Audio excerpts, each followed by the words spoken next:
কি? মোসাম্মদ জামিয়া খাতুন। মোসাম্মদ জামিয়া খাতুন। বাবার নাম? মোহাম্মদ জিয়াদ আলী। জিয়াদ আলী। মায়ের নাম? মোসাম্মদ কারিমা বিবি। দিনাজপুর হাকিমপুর থানা নাকি? হিলে হাকিমপুর। বলো তো বোন, তোমার কী কী সমস্যা হচ্ছে খুলে বলো তো। তোমার কী কী শরীরের মধ্যে কী কী সমস্যা হচ্ছে, বা তোমাকে কীরকম লাগে বা কীরকম লাগতেছে, সব বিস্তারিত বিষয় খুলে বলো, মনোযোগ সহকারে খুলে বলো। এমন কোনো বিষয় লুকিয়ে রাখবে না। কোনো যদি গোপন কোনো সমস্যা থাকে সেটাও খুলে বলবে, পারিবারিক বিষয় থেকে যদি কোনো সমস্যা থাকে সেটাও খুলে বলবে, এবং তোমার শরীরে কীরকম লাগে সেটাও খুলে বলবে। কারণ আমরা কিন্তু রোগের চিকিৎসা করি না, আমরা রুগীর চিকিৎসা করি। যেহেতু আমাদেরকে রুগীর চিকিৎসা করতে হবে, রুগীটা কীরকম, রুগীটা তার মাইন্ড সেট আপটা কীরকম, তার শরীরে কীরকম ঘটতেছে, এগুলো সব বিষয় আমাদেরকে জানতে হয়। সব বিষয়গুলো জানার পর আমরা সেই বিষয়ে আমরা একটা রুগীকে চিকিৎসা দিই।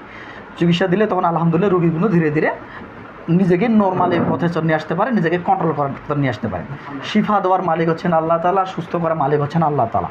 আমরা যথেষ্ট চেষ্টা করব, আল্লাহ চাইলে আপনি কিন্তু সুস্থ হয়ে যাবেন। এই জন্য বিশেষ করে অনেকজন বলে যে আমি কেন বলবো, কবিরাজের কাছে গেছি, কবিরাজ আমাকে আপনি বলবে আমার কি সমস্যা। এটা কিন্তু ভুল চিকিৎসা। এটা কি চিকিৎসা পদ্ধতি নয়। চিকিৎসা পদ্ধতি হচ্ছে সঠিকভাবে একজন রুগীকে সঠিকভাবে সব কিছু একজন চিকিৎসককে খুলে বলা, তার মনের কথাগুলো খুলে বলা, তার মনের কথা, তার মনের ভিতর কী ঘটতেছে এই বিষয়টা খুলে বলা।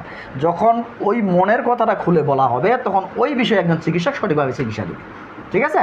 তো এই জন্য বলবো, তোমার মনের ভিতরে বা তোমার শরীরের ভিতরে কীরকম ঘটতেছে এগুলো আমাকে পরিপূর্ণ করে খুলে বলো।